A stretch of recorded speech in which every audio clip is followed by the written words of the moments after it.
काय करतोय? आजा तू पागल आहे. कोण पागल आहे? तो आजी आले. आधार आहे तुझा मोठा भाऊ आहे ना तो? तो याला अक्कल आहे काय?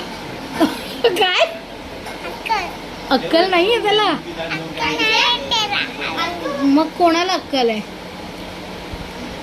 कुठला हा कुठला भूतला अक्कल आहे? कुठला अक्कल आहे काय? हो भूतला अक्कल नाहीये. तुला अक्कल आहे का? नाही तुला आहे ना? तुला मी मग काय कोणाला मारू काय? तुला मी तुझ्या आतू मॉम आहे ना? हे बघा. तू मला मारणार? नाही हा नाही. मग मला असं का बोललीस? मग असं उलट बोलल्यावर काय करायचं? हे बघ देखतच मी तर तिचं